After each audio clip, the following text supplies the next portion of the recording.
It's another beautiful Wednesday afternoon on Jewel of Oyo State, a program of the Ministry of Information, Culture and Tourism, Oyo State, Ibadan, Nigeria. And we're on to King FM 103.9, Premier Hotel, Ibadan, Nigeria. On this program, we tell you about our culture, our heritage, our tourism potentials in the state, and as well, and all you need to know about our culture and our heritage for you to know that our culture is beautiful and the people in Yoruba land were all beautiful, and we cherish our heritage very well. In the studio, I have Abdulrazak Yusuf, and as well, I have Mayowa Fagebo. My name is Titila Lawal. Together, we're going to have a nice time on the program, and I have my guest in the house. You'll get to see him in a short while. Just sit back, relax, and have a good time with us on Jewel of Oyo State for this week.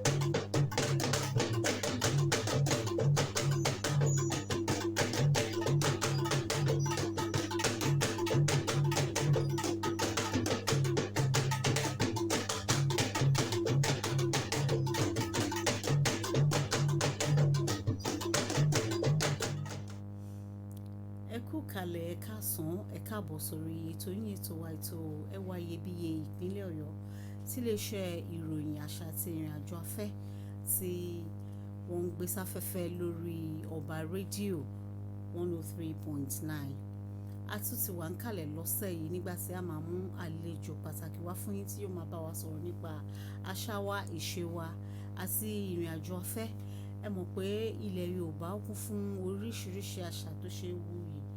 Ó ní àṣepé ètò yìí ní ètò ẹwà iyebíye ìpínlẹ̀ Ọ̀yọ́. Ẹ wá nǹkan lédì láti máa bá wa ká lọ láti jaládùn ètò fún tọ̀sẹ̀ yìí. Èmi nìkan wá kọ́ ni mo wà gẹ́gẹ́ bí ìṣe wa lórí ètò yìí. Àní Máyọ̀wá Fágébò, bákan náà ni Yusuf Abdulrazak náà wà ní inú kúrú tá a wà yìí. Ẹ máa rí àlejò mi láìpẹ́ nígbà tí wọ́n máa bá wa sọ̀rọ̀ nípa òòṣà Ajé àti kí ló rọ̀ mọ́ Ajé fún rẹ̀. Ẹ wá nǹkan lédì láti jaládùn ètò fún tọ̀sẹ̀ yìí.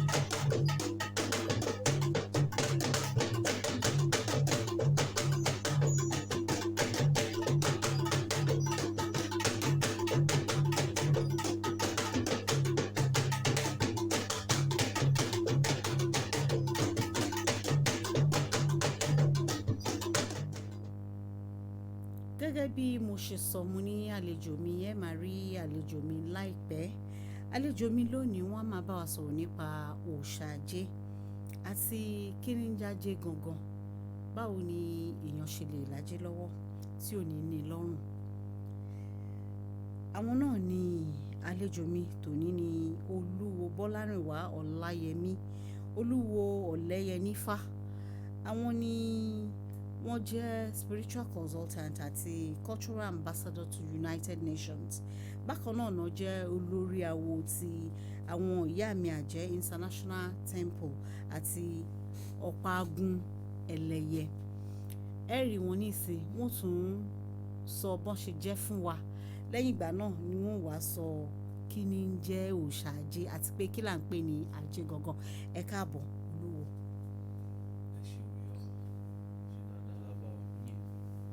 A lè máa wá ẹ̀yin la lè máa bá.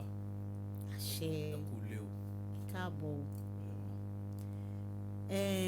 Mo mọ̀ pé ká tó bẹ̀rẹ̀ ẹ kọ́kọ́ wúre fún wa. Ibà. Ẹ jẹ́ á wúre. Ká bá wá wúre tán, wọ́n á fẹ́ kẹ́ sọ fún wa kí là ń pè lájé. Bó o ní òòṣà Ajé ṣe jẹ́ nílẹ̀ Yorùbá. Akọ́dá ayé ìbà o. Aṣẹ̀dá ayé ìbà. Ìbà níwájú ìbà lẹ́yìn. Àti ọjọ́ lónìí ìbà àti wọ̀ oòrùn ìbà mẹ́gbà owó rẹ́mọ̀ o. Ìbà tẹ̀dímọ́lẹ̀ àwọ̀ òde ìlàrẹ́ ìbà àríkóso ti dojúkojú ìbẹ̀yìn alúbẹ̀m̀bẹ̀ abojú lókèlókè ìbà araba nílẹ̀ yìí. báwo bá wọ̀lú àràbàlà kọ́ kí ìbà lónìí o ìbà ẹ̀yin tó ti dá káwa tó dá ìbà ẹ̀yin tẹ́ ti tẹ̀ káwa tó tẹ̀ ìbà o ìyá mi ìbà o ẹyẹ ńlá tí fojú ọ̀run sọ̀gàn ẹyẹ ńlá abẹdẹ lẹ́nu gbákúgbákú ìyá mi ò jìjì fèrè arógbá sọmọ balẹ̀ ìyá mi tí òkú tí ọ̀jọ̀mọ rẹ̀ kú bá a bá perí akọni àṣìfidà lálẹ́ gàràgà ìbà o. náà ṣe bá o. ẹ̀jẹ̀ mọ̀jẹ̀ àtẹnugbó bí ọwọ́ kí bá wa ọmọ ṣe o. àṣẹ Èdùmàrè. ẹ wá já lọ ibi tá à ń lọ lónìí òòṣà ajé kí là ń pè lájé. Ajé ni ohun àmúsọ̀rọ̀ ajé ni ohun àmúṣagbára odùfà kan ní owó ò bá sí kí la fẹ́ fi dára bàrà ò bá sí èmi là bá fowó dá abẹ lọ́sẹ̀nu sími ní làbẹ́ ń kọ́ ni olóbèlè jẹ́ òṣèjì pẹ̀kun á dá fún èrè níjọ́ tí ń kó lọ́jà tèrè ń kó ní lọ́balọ́ba ẹ̀rí Ifá ń béèrè lọ́wọ́ wa pé bí ọba sówó kí láì dára gan bára ọba tún wá sí kí la fowó dá ẹ̀rí owó la fi dára ajé lohun àfi dára ajé lohun ara fúnfúnra rẹ̀ ara ajé ni ẹ̀rí ohun amúṣagbára ohun amúsọ̀rọ̀ ohun amúṣeyì ohun amúṣẹyẹ ohun là á pè lájé bó ṣe jẹ́ nìyẹn. kí wá ní ǹjẹ́ a máa ń bọ ajé gẹ́gẹ́ bí òrìṣà ṣẹ́mọ̀pá ní àwọn òòṣà oríṣiríṣi bá ṣe ní Ṣàngó làláwọn Ọya Alógún àní gbogbo ẹ̀ ṣé òòṣà ni ajé náà. òrìṣà lájé a sì máa ń bọ ajé ajé ní ti jẹ ti fi yálé èèyàn ẹni tó ń bọ ajé nítorí ikú lè lájé lọ́wọ́ ó ní tí ó fún ajé tájú ò fi yálé ẹ̀. bíi kí ni a lè fàájì. ẹran ọ̀gẹ̀dẹ̀ lájé jẹ nífẹ̀ẹ́ tí fi yálé ẹni ẹran ọ̀gẹ̀dẹ̀ yẹn lọ́gẹ̀dẹ̀ ọ̀mì. àwọn orin kan kọrin wọn ní ajé yálé mi ò nílé ayé ajé yálé mi mo máa ti ṣe ètùtù ajé yálé mi mo ṣẹran ọ̀gẹ̀dẹ̀ ẹran ọ̀gẹ̀dẹ̀ lájé jẹ nífẹ̀ẹ́ tí fi ìyẹn fún ẹni tí bá ṣẹ̀ṣẹ̀ ń pe ajé ni o tájé bá wá dé tán tó fẹ́ kí ajé ọba ẹ tẹ ọlà mọ́lẹ̀ lọ́ọ̀dẹ̀ rẹ̀ ó tún ní tó tún fún ajé tí ó tún fi dúró lọ́ọ̀dẹ̀ rẹ̀ a máa ń fún ajé ní àgbọn bẹ́ẹ̀ni coconut bẹ́ẹ̀ni ajé a máa jẹ iyọ̀ ò ní tán lé olókun láyé ara àdìta fẹ́ fún un nìyẹn ọ̀pọ̀lọpọ̀ nǹkan la lè fàjẹ́ la fún ajé jẹ ṣùgbọ́n ọ̀gẹ̀dẹ̀ tẹ́ sọ yẹn pé ọ̀gẹ̀dẹ̀ àgbagbà omi ọ̀gẹ̀dẹ̀ omi ni ó dà pé ẹni tó bá ń jẹ ọ̀gẹ̀dẹ̀ yẹn àwọn èèyàn máa ń fojú bákanbákan wò nítorí èèyàn kò dédé sọ pé òkè mo fẹ́ ra ọ̀gẹ̀dẹ̀ mo fẹ́ jẹ ọ̀gẹ̀dẹ̀ omi ni mo sì fẹ́ jẹ àwọn èèyàn sábà ń jẹ ọ̀gẹ̀dẹ̀ omi. èyí tó ṣẹlẹ̀ ni pé ọ̀gẹ̀dẹ̀ omi nìyẹn gangan ní ọ̀gẹ̀dẹ̀ ìsànbáyé ìran Yorùbá àwọn tó kù yẹn àwọn eléèbó ń pè ní hybrid species tó ń wá from different places ọ̀tàbá nínú Ifá ọ̀gẹ̀dẹ̀ ìsànbáyé tó bá sọ pé ọ̀gẹ̀dẹ̀ ìsànbáyé nínú odù Ifá ọ̀gẹ̀dẹ̀ omi ni wọ́n ń reverse tó túmọ̀ sí pé ọ̀gẹ̀dẹ̀ omi yẹn ló ba ayé ṣẹ̀ nínú ìran Yorùbá and tapadẹ tún wo the nutrient content and ó tún ní lot of nutrients ju àwọn ọ̀gẹ̀dẹ̀ tó kù lọ ẹ jẹ́ wá wò ẹ ti sọ̀rọ̀ pé òòṣà ajé pé gbogbo àríkálájé lọ́wọ́ ká má ní lọ́rùn àṣẹ o já ní oríṣiríṣi ajé bẹ́ẹ̀ni ẹ jẹ́ àwò tàbá ní ṣẹlẹ̀ dárúkọ ọ̀nà mẹ́ta ọgbọọgba la lè pín òrìṣà ajé sí ìkíní a ní ajé olókun ìkejì a ní ajé ọjà ìkẹta ìní oṣó ajé ṣẹlẹ̀ yànnàná ẹ̀ fún wa ní kọ̀ọ̀kan ajé olókun yìí òòṣà ni ngọgọ náà máa ń bọ wọ́n ń bọ ajé ọjà òòṣà ni à ń bọ òun náà ajé ìkẹta tó jẹ́ oṣó ajé yẹn òun ló dàbí application tí yóò jẹ́ kí oṣó kìíní àtọṣó kejì yẹn ó máa ṣiṣẹ́ bá a ṣe fẹ́ kó ṣiṣẹ́ ajé kìíní ajé kejì wá ní function kọ̀ọ̀kan nù wọn a sọ ṣáájú pé ajé olókun yẹn ni ajé ẹni tí ń wá ọrọ̀ ajé ọjà lajé tí ìran Yorùbá fi tu ọjà kọjá lè máa ta wàràwàrà ọ̀tọ̀ ni pé mo fẹ́ lówó ọ̀tọ̀ ni pé mo fẹ́ kọjá mi ó máa ta ọ̀pọ̀lọpọ̀ ló ní owó lọ́wọ́ tí wọn ò ní business orientation. owó sì wà. So ó ṣeé ṣe kó o ti ṣe ajé sọ́dọ̀ kájé ti sọ làyíkálé rẹ̀ kó o tún wá fẹ́ invest sórí business míì tí ó máa mú wálé kó o má bàa wá lọ tọ òkú ọ̀nà ibẹ̀ ni ajé ọjà ti wọlé. tí ìran Yorùbá bá ṣẹ̀ dá ọjà lẹ̀ nílẹ̀ Yorùbá kan kì í dá ọjà dárí, ajé ọjà níran Yorùbá fi tú ọjà. àwọn ọjà ńlá yẹn wọ́n máa ń láwọn oyè bíi méjì kan bẹ̀, ẹ máa gbọ́ ìyálàjé ẹ máa gbọ́ ìyálọ́jà. àwọn yẹn ni wọ́n mọ ojú òòṣà ajé tí ń bẹ nínú ọjà yẹn. ṣẹ́wárajé àkọ́kọ́ ìyẹn ajé olókun ìyẹn máa ń ṣiṣẹ́ fún individual. ajé ọjà ó máa ń ṣiṣẹ́ fún general merchant ni and traders. tí èèyàn bá fẹ́ bọ ajé olókun a single personality lè dá ajé olókun gbélé. wọ́n máa ń gbé ajé olókun sílé. wọ́n máa ń gbé sínú ilé tí ó máa dá nǹkan ẹ̀ pè fúnra rẹ̀ pé ajé mo ti jí lónìí o. content tá a fi pèpè ajé yẹn ni ó fi máa pè tí ó sì máa jẹ. ìyẹn ló máa fún ní the exact vibration and the frequency tájé yẹn àti máa respond sí. ajé ọjà yìí kì í ṣe ajé individual. ajé àwọn ọlọ́jà ni ajé ìlú ni ilé ìlú fi máa ń gbé ìlú tó máa tóbi sí. bí ọ̀nà ṣe máa ń kọrin èrè kárí ilé mi o. ìyẹn ni ajé ọjà Ilé Ifẹ̀ nìyẹn. tó bá sọ pé wọ́n ń sọdún ajé nílùú Ilé Ifẹ̀ ajé ọjà ni wọ́n ń bọ̀. ajé ọjà yẹn ni wọ́n ń pè ní tá bá fẹ́ pè tán á pè ní ajé ọjà Ìdìgbò Mẹ́kùn. kò sí nígbà wáṣẹ̀ Ilé Ifẹ̀ ní ọjà Ìdìgbò Mẹ́kùn yẹn wà. so ajé yẹn ni wọ́n fi ń mú sukùn náà fi ń mú ṣe dẹ́ńbẹ̀ náà fi ń mú ṣe ọlọ́gìnìkì ní aṣọ rẹ̀ dá. irú ajé olókun yẹn nísìn mo mọ̀ pé ẹni tó jẹ́ Ààrẹ Ọ̀nà Kakanfò ilẹ̀ Yorùbá olóyè Ìbà Gani Adams wọ́n máa ń ṣe ọdún ajé olókun. kí ni ó lè jẹ́ kéèyàn máa ṣe ajé olókun nígbà tẹ́ ẹ sọ pé individualism ni ajé olókun bá ṣiṣẹ́? ẹ ṣe odù fàyà máa bíyàn. nírú ẹni tí odù fa Ọ̀sẹ́bìrẹ̀tẹ̀ bá bí. Ọ̀sẹ́bìrẹ̀tẹ̀. ibẹ̀ ní Ifá ti ń sọ pé ọ̀sẹ́ ní ọlọ́rìí Ìbìrẹ̀tẹ̀ sílé ajé. irú wọn máa lájé ni wọ́n gbọ́dọ̀ máa bọ ajé. gbọ́dọ̀ máa bọ ajé. irú àwọn tí ọ̀wọ́n rí dagi ìṣẹ́nu bá bí. irú wọn gbọ́dọ̀ máa bọ ajé.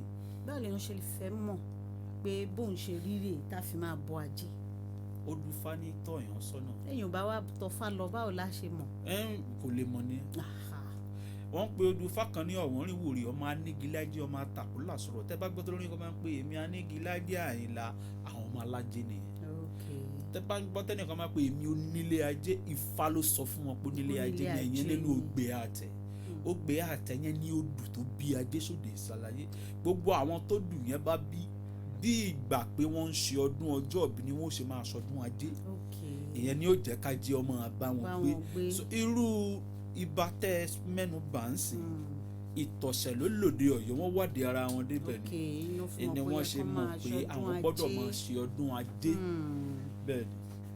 then ká ní èèyàn wá fẹ́ bọ ajé bó o la ṣe mọ̀ tá a fi máa kí ajé then ká ní pé èèyàn wá lọ nílànà ẹlẹ́sìn ìbílẹ̀ báwo lèèyàn ṣe fẹ́ mọ̀ pé òun ní ajé? kò sí béèyàn ṣe fẹ́ mọ̀ pé òun lájé béèyàn bá lọ nílànà ẹlẹ́sìn ìbílẹ̀. ẹ̀sìn ìbílẹ̀ ló ní ajé òrìṣà ajé ló ní ẹ̀sìn ìbílẹ̀. àwa ẹlẹ́sìn ìbílẹ̀ la mojú ajé. béèyàn bá lọ ọdún tí ìwọ kíló kan tí ìwọ bàtà yìí náà aláṣọ funfun sẹ̀lẹ̀ tí wọ́n láwọn fẹ́ bá bọ ajé ọ̀ṣọ́fà ò mojú ajé tẹ́ ikú. kí wàá ní ìtumọ̀ bóyá ọ̀rọ̀ àsọjẹ ni bóyá òwe mi mọ́ ni ẹ mójú ajé kò ní sọ. onísọ yẹn wọ́n pè é mọ̀ kó máa sọ pé ajé ògúngún onísọ bẹ́ẹ̀ ni ajé ọjà náà ń rì fáàsì. ìyẹn ni pé àwọn tó nísọ nínú ọjà àwọn ni wọ́n ní ajé onísọ. another name tá à ń pe ajé ọjà ní ajé onísọ. wọ́n á ní ajé mọ̀mọ́dé onísọ ẹ̀ bá wo léèrè ẹ bá ní fàájì wò sí. kí wàá ní à ń pè ní ṣé mo pé ní ìsinyìí à ń gbọ́ pé àwọn èèyàn wọ́n ń ṣoṣólẹ̀ wọ́n ń ṣoògùn owó wọ́n wọ́n ń ṣe yahoo, wọ́n ń ṣe gbogbo ẹ̀ náà jọra. Kí ló ṣólẹ̀? Ẹ ti mix ẹ̀ pọ̀, ẹ láwọn èèyàn sọ ṣólẹ̀. Wọ́n ṣoògùn owó, wọ́n sọ pé wọ́n ń ṣe ẹni wọ́n ń ṣe yahoo. Bẹ́ẹ̀ ni. Ẹ kọ́kọ́ yọ yahoo kúrò nínú equation yẹn. Ó dà, kí ni Kò bá wọn oṣólẹ̀? yòókù mu. Oṣólẹ̀ túmọ̀ sí. Bó o sì lè yan ṣe lè ṣe oṣólẹ̀, ṣé gbogbo èèyàn ló láǹfààní láti ṣe oṣólẹ̀? Ṣíṣe oṣólẹ̀ depend o. Ó dà, kí ló ṣólẹ̀ jẹ́ àkọ́kọ́ mọ̀, kí ló ń ṣe Oṣólẹ̀ oṣólẹ̀? ni àjò owó. Ṣé a need láti ṣe àjò owó ni? Mi ò mọ tẹlòmí o, lọ́dọ̀ tiwa oníṣẹ̀ṣe o, Okay. I need. Kí ni reason tá fi need láti ṣe àjò owó? Ìdí ni pé gbogbo wa la fẹ́ ká jẹ́ ọba wa gbé. Gbogbo wa la fẹ́ kí ìyọ̀ ọdún tiwa ju ẹnì kejì wa lọ. Nínú Ìbàdàn tẹ́ ń wò yìí, mo fẹ́ fi ṣàpẹẹrẹ ní o. Tó bá ṣe 10,000 ní owó tí ń bẹ ní circulation gbogbo Ìbàdàn, àwọn kan máa ń dúró káwọn nìkan rí 9,000 bẹ́ẹ̀ lójúmọ́. Bẹ́ẹ̀ ni. Ibi tó tí àjò owó ti ń wá nìyẹn. Kálukú ló fẹ́ kọjá tiẹ̀ máa ta wàràwàrà. Ṣé ẹnì kejì yẹn ṣé òun á ta gúgúrú àbó òun á tẹ̀pà tẹ̀jọ́ ń tajà kan náà? Ìdí tá a fi ṣe àjò owó ìkíní orogún òwò. Kọ́là lè pọ̀, kọ́là lè tètè dé.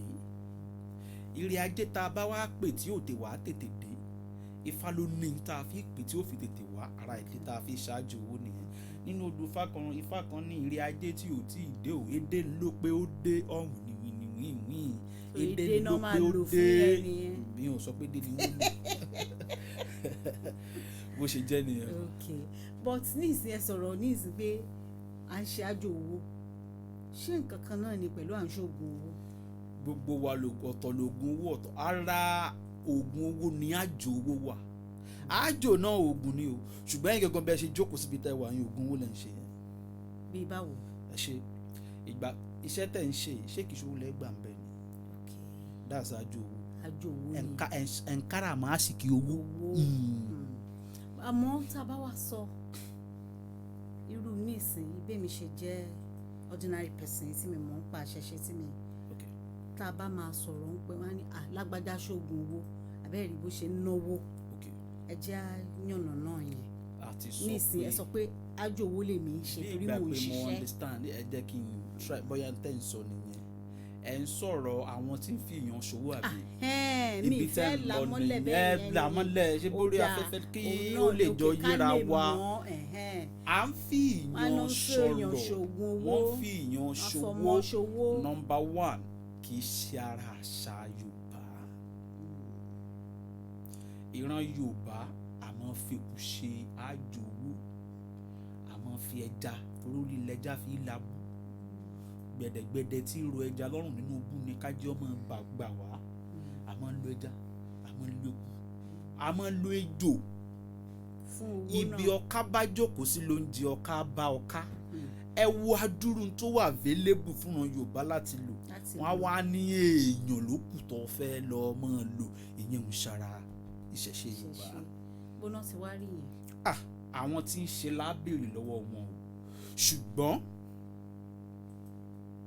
tẹ́ bá wo àwọn tí kinní yẹn common lọ́wọ́ wọn ẹ lè ṣe investigation ó ní link láàrin wọn the investigation will point to where it came from but I believe nígbà tí Yorùbá bẹ̀rẹ̀ sí ní máa interchange culture pẹ̀lú àwọn neighbors wa bí àwọn Ègùn bí àwọn Benin Republic ní ọ̀pọ̀lọpọ̀ àwọn ìwà àbàjẹ́ bẹ́ẹ̀ yẹn bẹ̀rẹ̀ sí ní máa the exchange of culture ló bẹ̀rẹ̀ sí ní máa wọnú ìran Yorùbá kọ̀sítẹ́ bá gbórúkọ tó ń pe àwọn kíní yẹn lọ́dọ̀ àwọn tó ń ṣe ó indicate pé this is the source of this kò sí nínú àṣà wa àwọn tó wá tún ṣògùn yẹn ní apá kejì dẹ̀ tún rí àwọn tó máa lọ gírí olórí tó ń gapá lápá tó ń gẹ̀sẹ̀ lẹ́sẹ̀ to me fake ni ìgbà tọ́pọ̀lọpọ̀ wọn bá dupe ẹni tí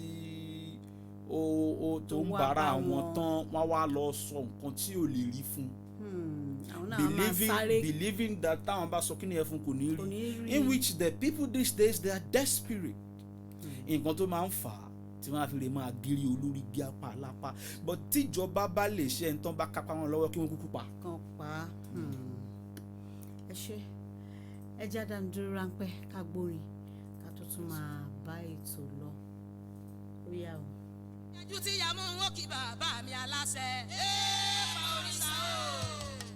Ọbàtálá tí yájú tí ya mú wọn kí bàbá mi aláṣẹ. Pa òrìṣà. Èmi kan lásùn wàdà parada agánni lójú ọkọ̀ Yemọja. Ọbàtálá ọbàtá àṣà ọbàtá pátápátá tí ń bẹ ní òde ìrànjẹ́. Òrìṣà pa. Bàbá arúgbó aláṣẹ lóde ọ̀run. Bàbá mọ̀rímọ̀rí tí mọ̀rí ẹni bàbá kẹ̀bí òwúlà. Òrìṣà ńlá lálàṣẹ àtàtà koríko. Ọbàtálá lálàṣẹ àtàtà koríko. Òrìṣà ńlá lálàṣẹ àtàtà koríko. Ọbàtálá lálàṣẹ àtàtà koríko. Òrìṣà ńlá lálàṣẹ àtàtà koríko. Ọbàtálá lálàṣẹ ọba mi àtàtà koríko. Òrìṣà ńlá lálàṣẹ àtàtà koríko. Ọbàtálá lálàṣẹ àtàtà koríko. Anire níwà anire níwà aníwà níre bàbá arúgbó lóní sẹ́sẹ́ fún pẹ̀lú àjà òrìṣà. Ó dòde Èjìgbò ọjọba níbẹ̀ ó dòde Ìrànjẹ́ ọjọba níbẹ̀ bó ti jọba nírànjẹ́ ilé lọ́jọba nírànjẹ́ oko. Bàbá arúgbó ọlọ́pàá òṣòro aládé sẹ́sẹ́ fún. Òrìṣà ńlá lálàṣẹ àtàtà koríko. Ọbàtálá lálàṣẹ àtàtà koríko. Adélàwẹ̀ mọ̀tẹ̀kúta orójì ń gbin ni ọ̀tẹ̀ gbogbo ọ̀nà sómi sùúrù láwẹ̀. Àjòjì ọjọ́ kó wọ́n wẹ̀ láre ọjọ́ àjòjì bá kó wọ́n wẹ̀ láre nílé Ifọ̀n. Omi kòtò lásán ní gbé wọ́n lọ. Èmi ò pé wọ́n wẹ̀ láre èmi ò pé wọ́n lọ wẹ̀ níjà o. Ẹgbẹ́ yìí lẹ́bi nílùú mi tí mi rówó bọ nínú omi. Òjò ń sáré ọmọ jùkú làgbàrá ń rówó lé Ifọ̀n. Olóòsálà ọmọ àti dídẹ̀ pé mo forí balẹ̀ fún sẹ́ẹ̀sẹ̀. Òrìṣà ńlá lálàṣẹ àtàtà koríko. Ọbàtálá lálàṣẹ àtàtà koríko. Àmọ̀ tún ti dé lọ́dún èyí o. Òrìṣà àwa yíyan rẹ̀ rèé o. Òrìṣà a tún ti dé lọ́dún ní o. Òrìṣà àwa yíyan rẹ̀ rèé o. Òrìṣà àdúgbà péjú sọdún. Òrìṣà àwa yíyan rẹ̀ rèé o. Òrìṣà báwa mọ̀ fèyí sòpin o. Òrìṣà àwa yíyan rẹ̀ rèé o. Òrìṣà bábo oyún ayé bí wẹ́rẹ́. Òrìṣà àwa yíyan rẹ̀ rèé o. Òrìṣà káàkiri tọwọ́ àlàbòsùn o. Òrìṣà àwa yíyan rẹ̀ rèé o. Òrìṣà káwọn ọ̀dọ́ máa yàn kú. Òrìṣà àwa yíyan rẹ̀ rèé o. Òrìṣà omi ìdán yan kọ ire o. Òrìṣà àwa yíyan rẹ̀ rèé o. Òrìṣà Ọbàtálá ló ní bónídẹ̀ pókí bàtà tiẹ̀ lẹ́gbẹ̀jẹ ẹ sọ fún onídẹ̀ pókí fọmọ gbé ìdẹ rẹ̀ lọ. Ó ní bóní bàbá bàtà tiẹ̀ lẹ́gbẹ̀ẹ́ fà ẹ sọ fún ní bàbá kọ́ya gbé nǹkan rẹ̀ kọ́ pa á mọ́ burúkú. Ọbàtálá ló ní bọ́lòjé bàtà tiẹ̀ lẹ́gbẹ̀ẹ́dínlógún owó òun á mú owó kówó òun ò fi òjé sẹ́ ẹ̀yẹ́rì gidi ojú òsè kìrìbìtì lọ́wọ́ lásán owó ní fọ̀hún lẹ́yìn ọwọ́ bàbá wa. Bàbá olórìṣà kí ló fowó rà yìí o. Èrò jẹ́ ọwọ́. Bàbá olórìṣà kí ló fowó rà yìí o. Èrò jẹ́ ọwọ́. Ọbàtálá kí ló fowó rà yìí o. Èrò jẹ́ ọwọ́. Mo pèrún mọ̀lẹ́ mi dé o. Òrìṣà ẹni là ń gbé bẹ̀. Àṣàbí mo pèrún mọ̀lẹ́ mi dé o. Òrìṣà ẹni là ń gbé bẹ̀. Mo pèrún mọ̀lẹ́ mi dé o. Òrìṣà ẹni là ń gbé bẹ̀. Òrìṣà dákan mo pèrún mọ̀lẹ́ mi dé. Òrìṣà ẹni là ń gbé bẹ̀. Òrìṣà láǹgbẹ̀dù mo pèrún mọ̀lẹ́ mi dé o. Òrìṣà ẹni là ń gbé bẹ̀. Òrìṣà dákan mo pèrún mọ̀lẹ́ mi dé. Òrìṣà ẹni là ń gbé bẹ̀. Òrìṣà òkìyàn mo pèrún mọ̀lẹ́ mi dé o. Òrìṣà ẹni là ń gbé bẹ̀. Òrìṣà olúfọ́n mo pèrún mọ̀lẹ́ mi dé. You're still on to King FM 103.9, Premier Hotel, Ibadan. And I have in the house on Jewel of your state this week the Oluwo of Oleyenifa Oluwo Bolarinwa Olayemi, a spiritual consultant, cultural ambassador to United Nations, the lead priest at Òrìsà Aje International Temple and Opagun Eleye, is in the studio with me, and he has been talking about the Òrìsà Aje, which is God of Wealth. He's going to be telling us about it in English. What do we mean by God of Wealth, and the types of God of Wealth that we have, or the types of wealth that we have, and what is the implication of that God of Wealth to human beings? Number one, let me correct the impression. Òrìsà Aje is not a god. Okay. It's a divinity of wealth and trade. Okay. It's a deity. It's a deity of wealth and trade. All right. Òrìsà Aje is the medium of acquiring everything that is good, even everything that is bad. You use Aje to acquire them. Okay. So Òrìsà Aje is whatever it is we use to manifest our desires. Desires. Okay. Ever desire. Sometimes if I will tell you this person is rich, if I might actually not be talking about wealth, that this person is rich when it comes to wealth, Okay. it might be spiritual powers. So the person might have it in abundance. So the expression of abundance is what we call Òrìsà Aje. The expression of wealth and ability to acquire whatever it is you needed is what we call Òrìsà Aje. Some people, they will say this one is rich, this one is wealthy. There is difference between Richness and being wealthy. wealthiness. Okay. So the two are the expression of Òrìsà Aje. Òrìsà Aje. Yes. And how many types do we have? We have three. Number one is Òrìsà Aje Olókun. Okay. The second is Òrìsà Aje Ọjà, Okay. For markets. for market. The third one is Oso Aje. That is the application, several application of Òrìsà Aje. Okay. So the talk about Osole, Oshole. Okay. the Oshowo, the Oshoola, the Ifa Ola that we do, they all belongs to the category Okay. of types of. types of Òrìsà Aje. So there are people that don't even have the first and the second Aje at all. The only thing they have is the application of Oso, and the wealth will be. That's why we call it the wealth magnet. Does it have a kind of invocation before one can get it done to manifest in one's life? Do we have to go through some ritual things, like you want to appease? You see, there is a difference deity? between invocation and ritual. Okay. Invocation is an important aspect of ritual. Okay. What is a ritual? First, a ritual are a series of selected rites Selected rites. repeatedly enacted to achieve certain aim Okay. and objective. By appeasing. So the ritual we are talking about now is the ritual of Aje. Okay. How do we go about it? Of course, when you have your Òrìsà Aje, this Òrìsà, they have a certain or peculiar frequency or vibration at which they vibrate. You must, like, this is a radio station now. You have a frequency you must tune to That's 103.9. before you will be able to listen to the radio station. Before Aje will listen to you, there's a particular frequency you must reach before that Òrìsà will listen to you. Does it mean one has to be initiated or something? You don't initiate into Òrìsà Okay. Aje. But there are rituals you can pass through. So once you acquire the Òrìsà, any type of the Òrìsà you want to acquire, like example is the application, the Aje application we talk about, the Oso Aje. Surely. Once you have the Oso Aje, it might be Ebu, which is powder. They Okay. grind it. It might be Asije. It might be any form of intake. Once you ingest it, you have the application in your body, so you can invoke it at will.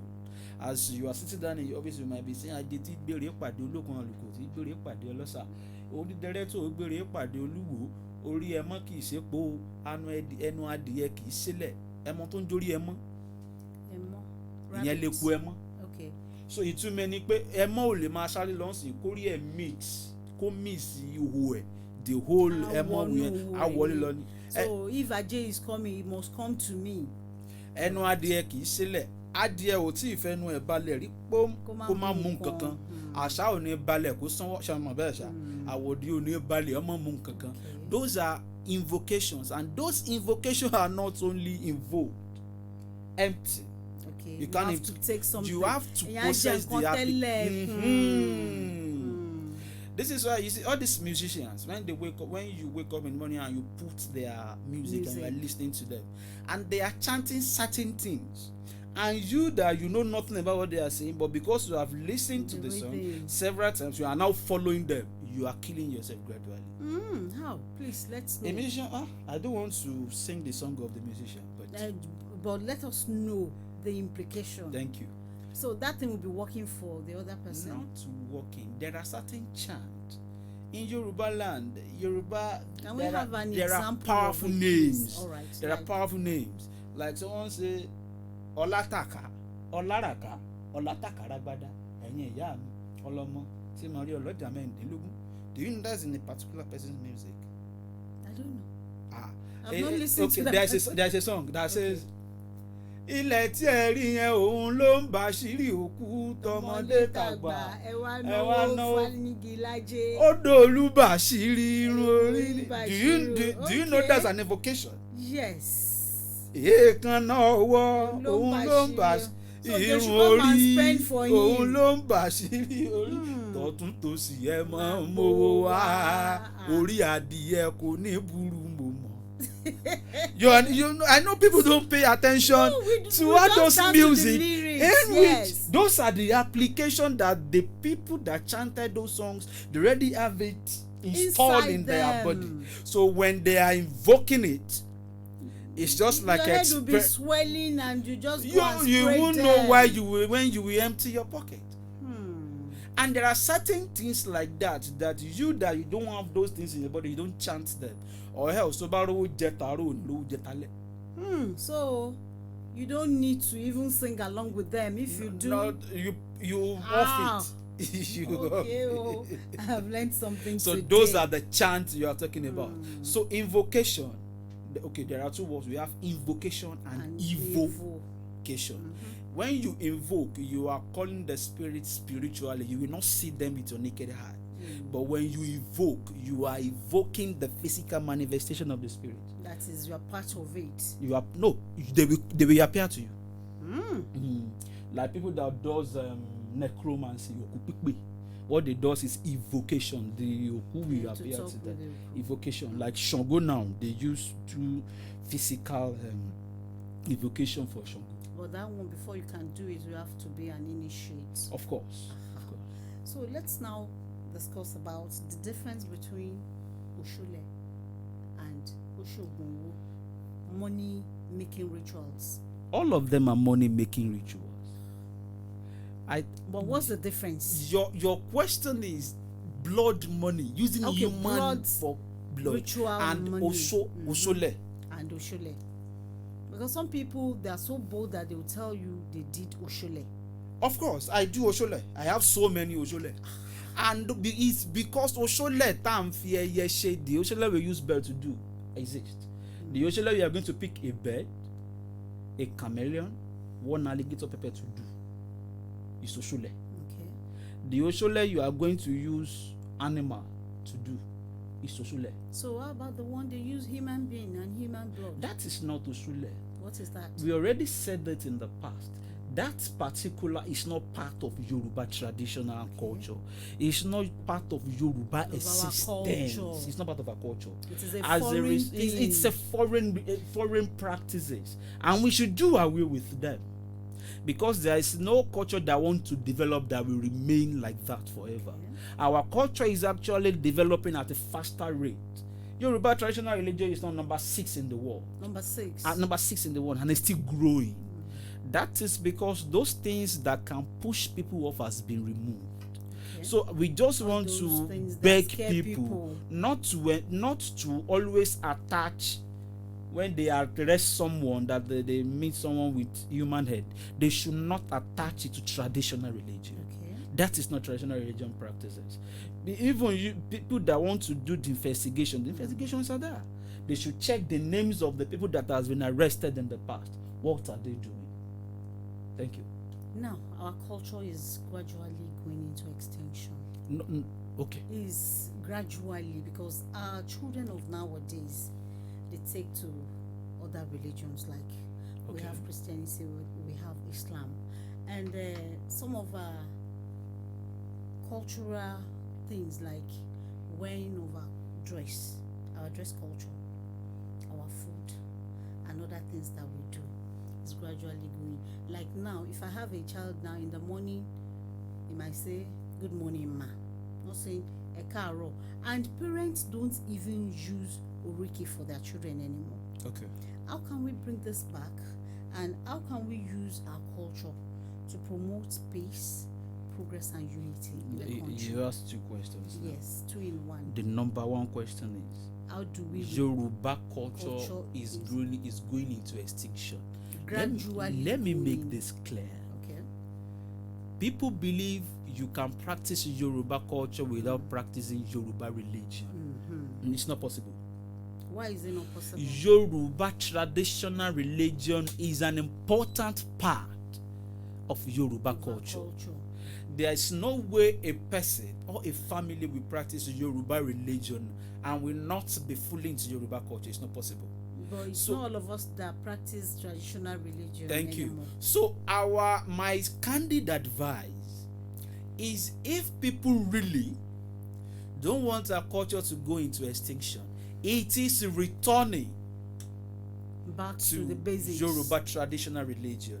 Okay. The reason is this: when a child wakes up in the morning, Ifa will teach you, you prostrate for your parent. Because you prostrate in front of Ifa, Okay. a person will go before his or her Ifa in the morning, greet your Ifa, amúrí balẹ̀, wàá sìn nídìí Ifá, wàá wúre àárọ̀, wàá lè ṣe ìwúre nídìí Ifá lè bọ́nà. It's in Yoruba. Àwọn òyìnbó gan ń ṣe. Wọ́n ṣe ní Yorùbá. Yorùbá. O lè dédìí Ifá kó o chan kó o lè kí o du Ifá tó bí ọ kó o kì ní èbó náà. So those are the ways you redeem the culture. And o lè máa lọ sóde tó jóde oníṣẹ̀ṣe ńsìn kó o wọ ṣáàtì.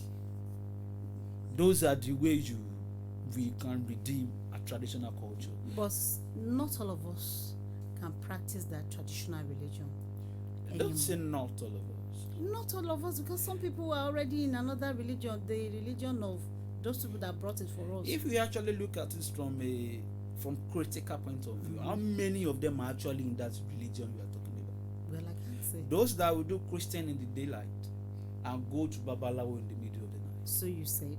I don't know. Not so I said that's what's going on. That's what's going on. Okay. So the second question is, how can we use traditional religion to promote peace? Peace. Number 1, And unity.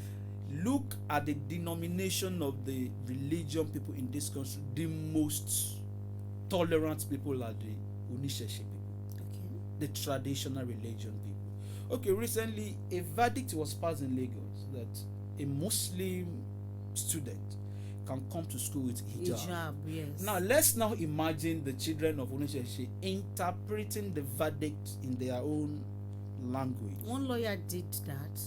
He went to court with. So the Supreme Court with that, and and nobody penalizing for that. No. Now let's imagine an Oníṣẹ̀ṣe going to school with Igberi Ode, going to school with all the paraphernalia of their Of practices. traditionalists. Don't you know the country will go into anarchy? Who will want to sit down in the class with Igberi Ode beside you? Everybody will run away. So those are the way we should try to imbibe in the temperament of Oníṣẹ̀ṣe. If the Muslims can accept that, okay, the hijab does nothing in the student affairs. Yes. It did not teach them anything in the school. It does not even encourage their learning process. So if they could just imbibe in the temperament of Oníṣẹ̀ṣe and say, okay, let's remove hijab, I think we will be at peace. Look at Ilorin. Hijab crisis has been going on there for a very long time now. Torí pé mi ò dẹ̀ ní gbọ́ ni, mi ò ní gbà. Nǹkan tó ń ṣe sóníṣẹ̀ṣe tó níṣẹ̀ṣe mú mọ́ra. We have just 1 minute to leave the studio, and before we go, I want you to advise us on how we can stop all this get rich quick syndrome that is rampant among our youths. It's not only rampant among the youth. The youth are just the only one being. They are the one at the forefront. At the forefront of the Yes. get rich quick. Well, ohun abáfẹ̀sọ̀mú ní ìbàjẹ́ ohun abáfagbára mú líle ohun tí wọ́n bá fi agídí wá ọlà tán bá fi ìkánjú wá òfò nígbẹ̀yìn ẹ̀ So ìpayín kékeré nígbẹ̀yìn ẹ̀ ẹkún nígbẹ̀yìn ẹ̀ àwọn ọ̀dọ́ kí wọ́n tẹpá mọ́ṣẹ́ wọn bó pẹ́ bóyá ìsùn tẹ́lẹ̀tẹ́lẹ̀ wọn yóò di ibú Olódùmarè adẹ́bàwá kún kálukú lọ́wọ́ àìlàbọ̀rú ẹ̀làbọ̀yẹ o. ẹ̀làbọ̀ ṣiṣẹ́. Ogbólátọ̀ àṣírí fún wo ìwòrìwò. A dúpẹ́ lọ́wọ́ àlejò wa fún tọ̀sán yìí Olúwo Bọ́lárìnwá Ọláyẹmí. A dúpẹ́ pé àpèyìn ẹ̀jẹ̀ wa a lérò pé tá a bá tún pè yín jọ́ mi ẹ̀jẹ̀ wa ní ihò. Ohun tí ẹ sọ̀rọ̀ ń pa òun náà ni Òrìsà Aje. Kí gbogbo wa ní ajé lọ́wọ́ ká má ní lọ́rùn. Ẹ̀yin èèyàn wa lé ẹ pàdé wa lọ́jọ́ mẹ́jọ nígbà tí a tún máa mú akọ̀tun ètò wá fún yín lórí ìkànnì 103.9 ọba rédíò iléeṣẹ́ ìròyìn àṣà àti ìrìn àjò afẹ́ àwọn náà ni wọ́n mú ètò ẹwà iyebíye ìpínlẹ̀ Ọ̀yọ́ wá fún yín lórúkọ àwọn tí a jọ darapọ̀ tá a jọ ṣiṣẹ́ lọ́sàn-án tòní lèmi títí lára wà láǹkì gbogbo yín pé ẹ ṣé ẹ kú kalẹ̀ ẹ pàdé wa lọ́jọ́ mẹ́jọ nígbà tá a tún máa mú àkọ́tún ètò wá fún yín àti àlejò mi ó dàgbà. gbogbo ọ̀nà sómi sùúrù láwẹ̀ àjòjì ọjà kò wọ́n wẹ̀ láre ọjà àjòjì bá kò wọ́n wẹ̀ láre nílé ìfọ́n omi kòtò lásán ní gbé wọ́n lọ